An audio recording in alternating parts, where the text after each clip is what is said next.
All right, so we're going to chat a little bit about graphing and looking at some important functions that come up a lot in mathematics and in other areas of mathematics.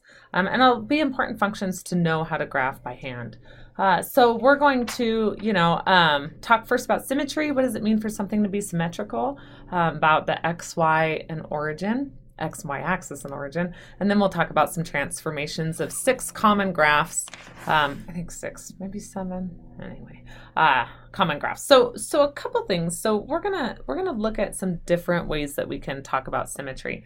And when we're talking about symmetry, the idea is that I have, kind of a mirror image of a graph across like an x-axis, a y-axis, or the origin. So for example, a classic example of symmetry about the y-axis is y equals x squared. So I imagine you've seen that function before. If you haven't, that's okay. We're going to define it today. But y equals x squared looks something like this. I'm not great at drawing these on this computer. But the idea of symmetry is that if I could kind of take my screen and fold it, I'm not going to try and do that, along the y-axis, then each part of the graph would match up. You can kind of see that this side of the graph here has its mirror image with this side of the graph here. And I could actually take this part of the graph, flip it over kind of, and lay it on the top of the other side of the graph, and I would flip it over the y-axis. Okay, so that's what we mean about symmetry about the y-axis. Let's talk about symmetry about the x-axis. Now we might not, this one is a little bit trickier. And the only thing that I mean by that, it's not necessarily tricky. It's just difficult to have a function that has symmetry. Not difficult. You should ask me to pick what I mean. Sorry, I don't know what's going on with there we go. Sorry about that. Something's going on with my computer. But symmetry about the x-axis, so this is y-axis symmetry.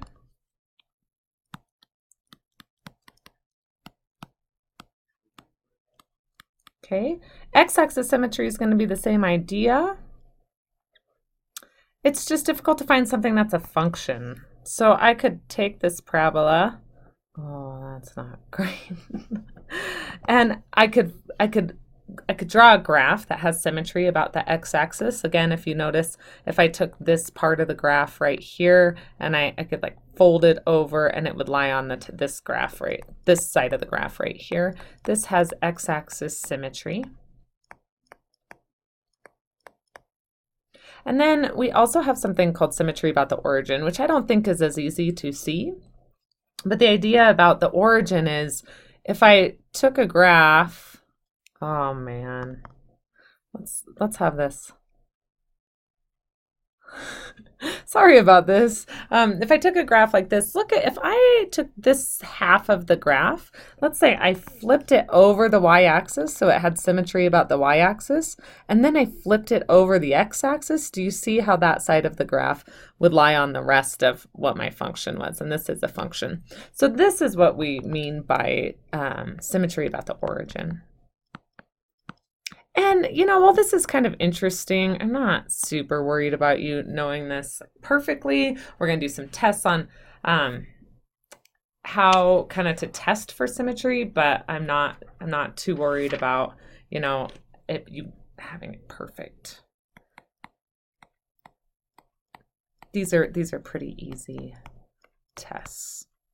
So algebraic tests for symmetry is going to be just plugging in x or y values and seeing what happens, basically. So let's look at symmetry about the y-axis. So if you notice, if I grab a point right here, and this is, let's say that this is a parabola, so this point maybe is 2, 4. I know my scale is probably not perfect, but if I plug in that point, if you notice, if I grab that point and I reflect it about the y-axis, all that does is change my x. Do you see how my x value has changed to a negative, but notice my y value has stayed the same. So basically what that symmetry does is it takes all my positive x values, it flips them over to negative x values, but I want all my function values to stay the same. So another way to test that, or another way to do that algebraically and not graphically, is that replacement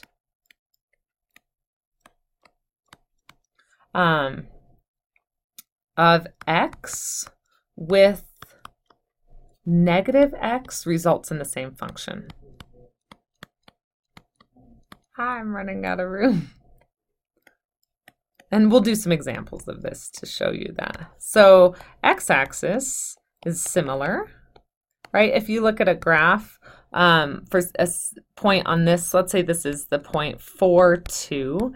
Notice if I reflect this across the x-axis, notice my x value has stayed the same, but I'm taking my y value and I'm making it negative. So basically, if I flip all of these positive y values, flip them to make them negative, I'm going to get the same function. So I'm going to be the same distance away in the x direction. So the same test for x-axis, except we want to replacement of y with, I'm going to do some shorthand here so I can fit it, negative y results in same function.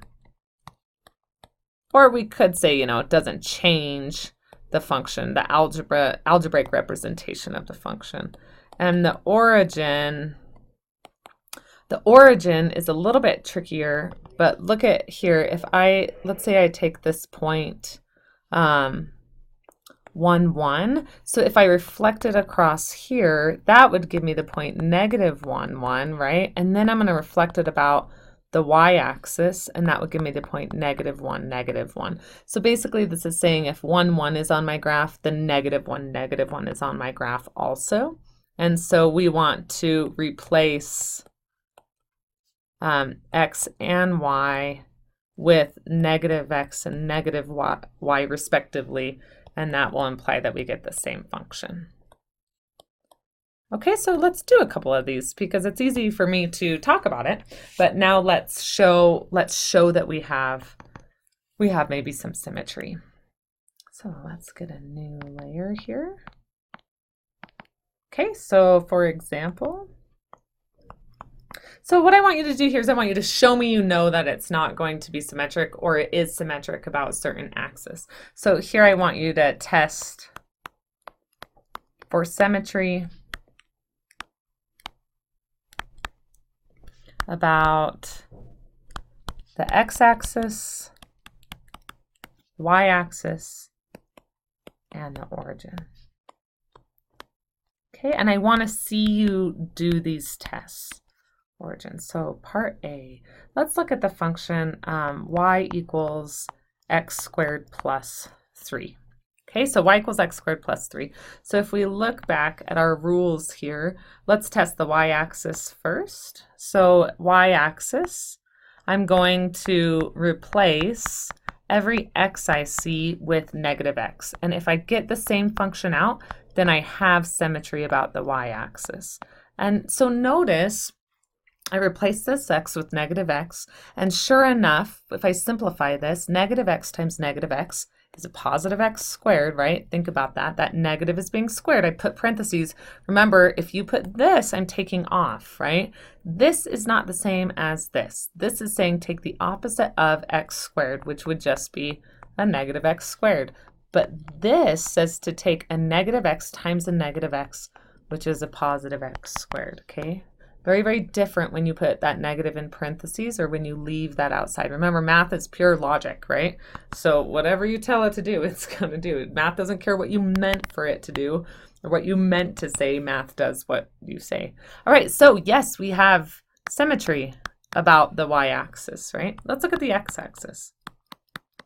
So x-axis, I want to look at my function and I want to replace every y with a negative y, and I want to see if I can get the same function out. Well, I don't think we're gonna, let's try and solve for y. So I get y equals negative x squared minus 3. Remember, that's just a negative x squared then. So no, I don't have symmetry about the x-axis. And now let's test for symmetry about the origin. and it's not going to have it. If I don't have it about the x and the y, it's not going to have it about the origin. Well, never mind. Don't listen to me say that. That's not true. Don't listen to me. Maybe you should listen to me, but I'm sorry. I said that and I didn't mean that. So look at here. I'm going to put in a negative x. I'm going to put in a negative y, and I'm going to see if I get the same function out.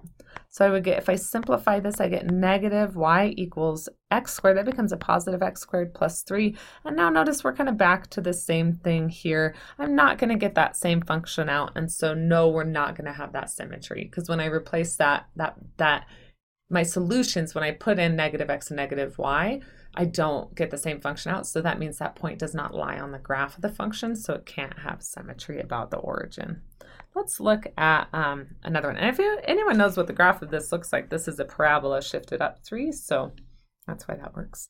How about x squared plus y squared equals 9? We've seen this guy before, right? So let's test the y-axis. Right, y-axis, I replace the x with a negative x, and I see what happens. This is a circle. Okay, if I square the x, negative x, I get the same thing. So yes, we have symmetry about the y-axis. X-axis, same thing, right? I'm going to replace the y with a negative y. So I get x squared plus y squared equals 9. So that means that if I have the point x negative y, it lies on the graph just like xy does. So I do have that symmetry, and you're going to see also with the origin, it's a yes. So a circle, which is a pretty amazing object in mathematics, right? Centered at the origin. Not every circle has symmetry about one of these axes or one of these origins. We can have symmetry about different lines, but we're not going to talk about that right now. This circle has symmetry about, oh man, you guys, I'm going to try and draw a circle. Sorry. And that's pretty clear. It has symmetry about all of them. Look, if I fold this graph on the y-axis, it would fold over itself. If I look at folding this graph on the x-axis, it would come over and fold onto itself. And then if I flipped it onto the y and then the x, again, it would have that origin. I want to look at one more example. And so we shall, because you're stuck listening to me. So same example, part C. How about something like this? Y equals, so I'm having to think for a moment. I hate it when I have to think. So y equals, let's just do x cubed. Okay. So it'll be pretty easy to see. So y-axis, if I put in a negative x, I get y equals a negative x cubed. What is that going to be? So if I take negative x times negative x times negative x, I'm going to get an x cubed, and then I have negative times a negative is a positive, times another negative is a negative. So I get a negative x cubed. So does this have symmetry about the y-axis? It does not, because I don't get the same function, meaning that that point would not lie on the graph. Right? If I replace all my x's with negative x's, they don't lie on the graph. Same thing with y. If I replace my y with a negative y, right, I could solve this, and again, I would get y equals negative x cubed. So I do not have symmetry about the x-axis, but I like this one because it's kind of interesting because it does have symmetry about the origin. Okay.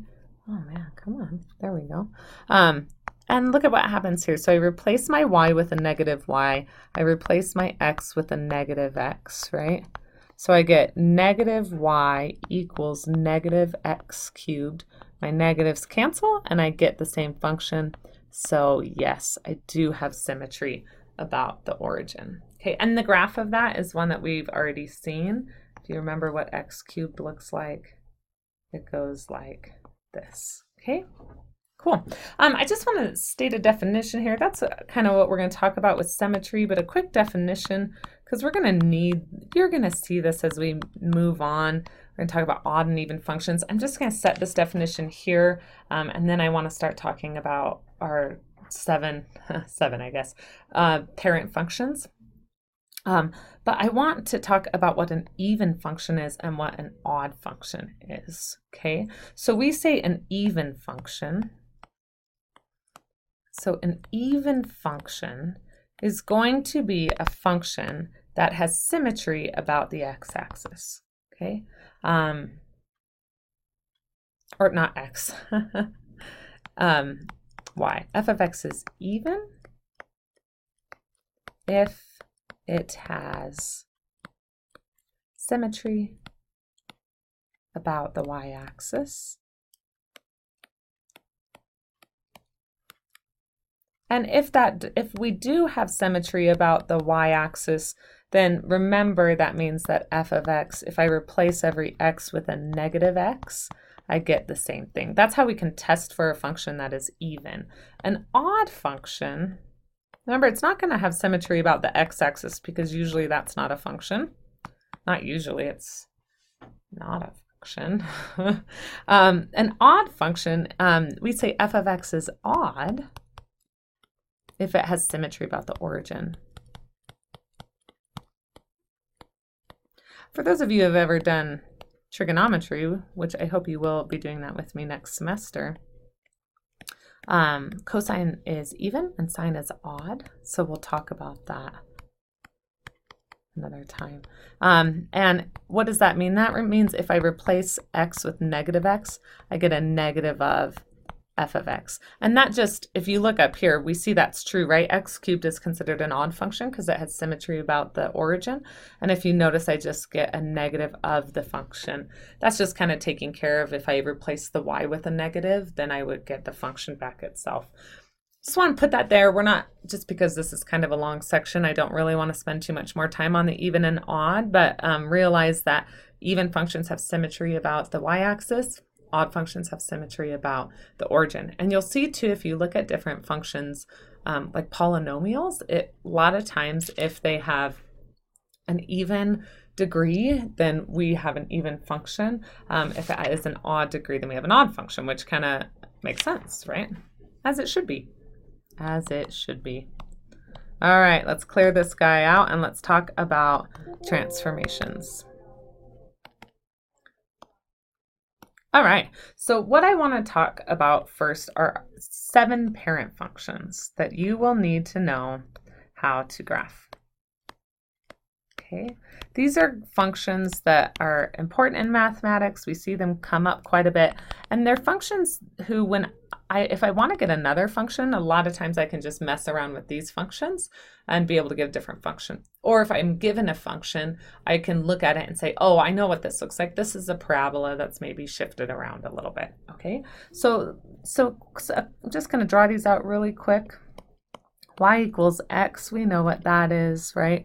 That is just the line of slope 1 that goes through the origin. So this is sometimes called, I don't know why that's so shaky. Let me see if I can do that a little bit better.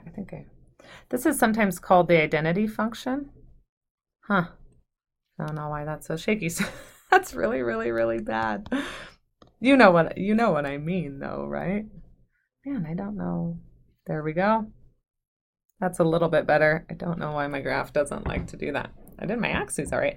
Y equals x, that's what we call kind of the identity function. That should be, and obviously we can get any other line from y equals x. It's just if we move that sucker up and down, maybe if we flip it over the y-axis or something. So there's a lot of different things we can do with that.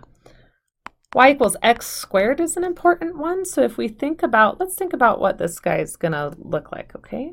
Now, you could grab a table of values. I recommend doing that if you're not sure what a graph looks like. That axis is going to bug me. Let me try and get that a little straighter.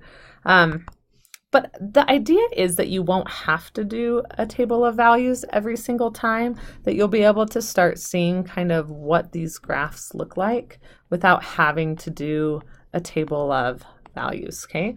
So if we think about this, let's think about if x is 0, if x is 0, y is 0. If I plug in 1, what is 1 squared? That's 1.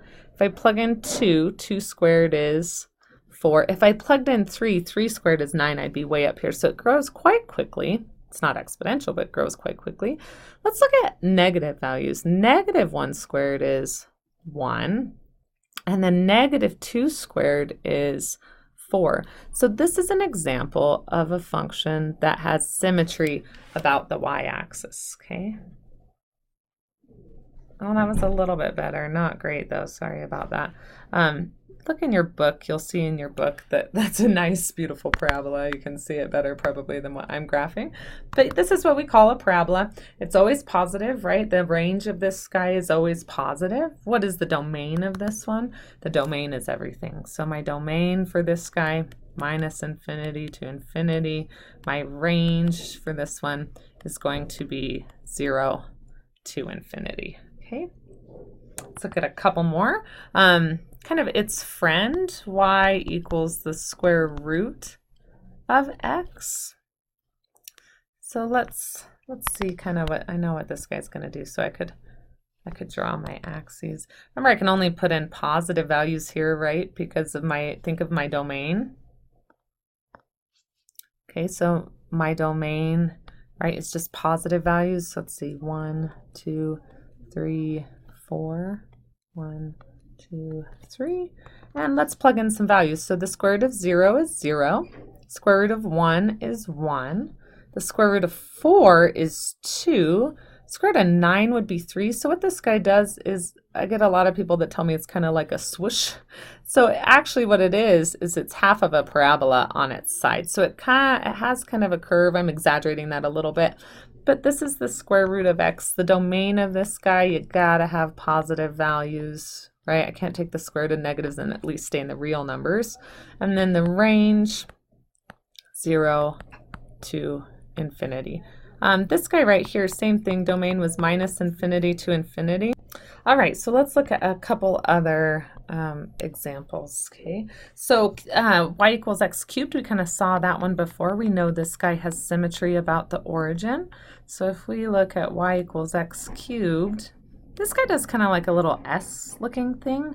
So if I do 1, 2, 3, 1, 2, 3, and then it grows really fast. So I'm gonna have to kind of just estimate this a little bit for you, but 0 cubed is 0. I want you to look at 1/2 cubed is 1/8. So it kind of hugs the x-axis here between 0 and 1. Because if you think about, like, if I put in 1/10 or 1/10, then I would have 1/1000th. So it kind of hugs the x-axis kind of close. But then once it hits 1, it grows pretty fast. Because look at 2, I'm going to be all the way up at 8. So it grows pretty fast here. X negative 1 cubed is negative 1, but again, it kind of hugs the x-axis. I'm exaggerating that curve just a little bit so you can kind of see what it does, but it kind of makes this S-looking thing. Everyone's invited to the party on these. We have minus infinity to infinity for domain and range, minus infinity to infinity, okay? All right, we have a couple more. Cube root function. That's kind of the friend of x cubed. Sorry, I'm going to kind of run out of room here. So we had the square root. If I look at the cube root, so that I'm not restricted with domain with the cube root, right? Because I don't have to have positive numbers only. I can take the cube root of negative numbers. Cube root of 0 is 0. Cube root of 1 is 1, but then I'd have to come all the way out to 8 to get up to 2. Same thing here, I'd have to get to negative 8 to get to negative 2. So this guy kind of does the opposite of what, I did that wrong. Sorry about that. Kind of does the opposite of what the cube does. And we'll see why that's true later on. We'll define those functions as being inverses of each other. This guy actually has the same domain and range as x cubed. I know that's kind of hard to see. It looks like maybe its range won't be as high as x cubed, but it actually is. We can get any y value we want as long as our x value is big enough. All right, 2 more and then we got it. I'm gonna have to, darn it, sorry guys. I should have thought about this a little bit more. Wouldn't you like that if I thought about things a little bit more in your lectures? It probably wouldn't be so broken up. But I have to be a bit of an absent-minded professor for you, right? I want to go to, your book goes to 1 over x next, but I just want to go quickly to y equals absolute value of x. This one's kind of a fun one, I think anyway. What this does, remember what absolute value of x is. Absolute value of x is just taking every x value and spitting out the positive of it. So what this looks like is it looks like y equals x, but then it takes all of these values right there and it just makes them positive. So you get this V looking thing. I like this one. Domain is everything, but range, whoops, is just positive numbers. 0 to infinity. All right, you guys. So this lecture's gonna be a bit long. Last one is y equals 1 over x. This one's a little bit tricky. Let's look at this one and kind of see what happens. Okay. So I'm gonna do 1, 1, 2, kind of making my. All right. Let's plug in some numbers here. So clearly I can't let x be 0. Okay, so 0 is not in the domain of this function because I can't divide by 0. What if I put in 1? Well, then 1 over 1 is 1, right? What if I put in 2, though? If I put in 2, do you see how your y value is 1/2? So at 2, I'm actually at 1/2. At 3, I'm at 1/3. So this guy actually starts kind of hugging the x-axis. It's never going to equal the x-axis because that means this fraction would have to equal 0, which isn't possible. Now look at what happens when I put in 2, or 1/2, excuse me. When I put in 1/2, that's going to flip it, right? And it becomes 2. So at 1/2, I'm at 2. At 1/3, I would have 1 over 1/3, which would flip it. I'd be up at 3. So this guy kind of does this little thing. It doesn't hit the y-axis, right? It can't, but it does this kind of little swoosh thing in the first quadrant, and then it does just the same thing in the third quadrant. It's just if you put in a negative x, it kicks out a negative y. Okay, you may have seen that one already. This guy has symmetry about the origin. The domain of this is everything but 0, right? So minus infinity to 0, union 0 to infinity, and the range is going to be the same thing. Minus infinity all the way up to 0. I can't actually equal 0. That looks weird. You knew what I meant there. And then 0 to infinity, okay? So let's see, we have about 10 more minutes. Yeah, let's do a couple other things here. So these are my parent functions. I want to keep those.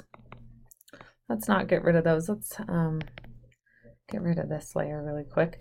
And let's talk about how we can translate these. So I'm just going to write down all the translations really quick, and then we will kind of do some graphs and talk about why this is true. So translations, meaning how can I take those parent functions, and if I started doing stuff to the parent function, what does that do to the graph of it? Okay, so first off, if I take the parent function, okay, so like f of x, and I add some positive number b to it, what that's going to do, look at what that does. That takes every y value and adds that b, that shifts it up b units. This is a shift up b, you have to be careful, say shift very carefully, b units. If I take f of x, now I'll show you that this is true. We'll do a couple examples of these, but I just want to write down all of these rules. This, look at what this is doing. Sorry, you're taking all your y values, that's your function values, and you're subtracting b. So this is a shift down b units, okay? 3, how do I move left and right? So this one's a little bit tricky. I'm going to take my x values and I'm going to mess with my x values. So instead of just taking the function and adding numbers to shift it up and down, if I want to go left and right, I have to add or subtract numbers to the x value. And when you add or subtract numbers to the x value, the hard part about this is it's the opposite sign where you go. So if I actually take x and I subtract b, this is going to be a shift, you would think to the left, right? Correct? It's not. It's going to be a shift to the right b units. And one way that I kind of think about that is, other than 1 over x, x equals 0 is in pretty much everyone's domain, right, of these functions. So notice if I take x and I subtract b, what would make x minus b 0 now? Well, it wouldn't be negative b, it would be a positive b. So what we've done is we've just kind of taken where we should have our 0, and we've just moved it over to the right b, because now a positive b is what is going to make my my f of 0.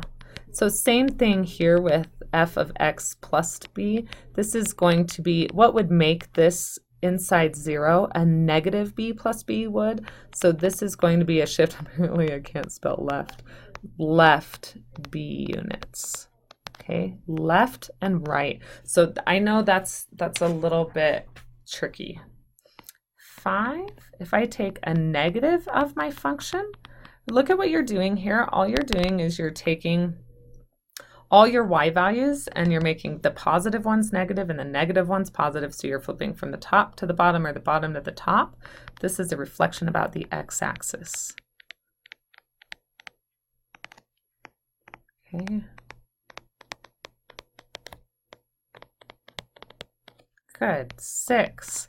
F of negative x. What if I do the same thing, but I take the negative or the opposite sign of the x? So again, if I take the opposite, if I take these x values and I bring them over here, and I take these x values and I bring them over here, look at how that's a reflection about the y-axis. Okay. There's a lot of these translations. We might not get to all of them in this lecture. Reflection about the y-axis. So I'll probably record you guys another lecture that has examples with this. So let's write down all these translations and then I'll record you guys some examples. All right, that's what we do with reflections. Let's talk about what happens if we multiply a number times my function. And I'm going to say that this number is greater than 0, okay? Because if it's negative, we know it's going to be a reflection, and then the a is going to stretch it. Well, or shrink it. I just gave away what I was going to say. So here's what we have for a. If the absolute value of a is greater than 1, so I guess a could be negative, but let's talk about if it's greater than 1. Okay, then we have a vertical stretch.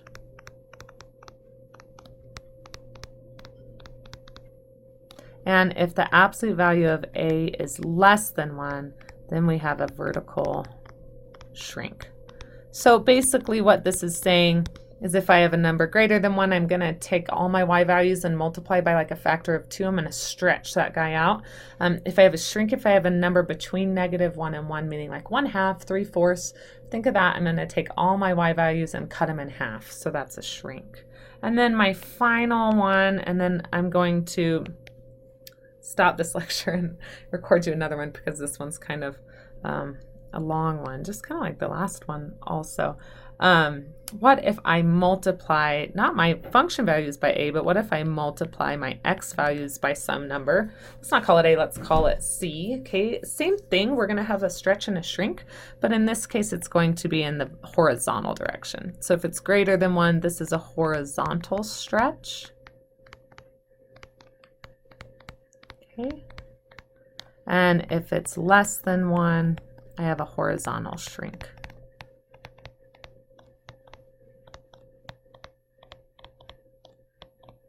All right, so all of those rules, those are a lot of rules. We're going to come back to these rules in the next lecture, and we'll just do a bunch of examples on what if I used all of these things on my parent functions? What would that do to my parent functions? Isn't that exciting to think about? I'm excited too. All right, stay tuned.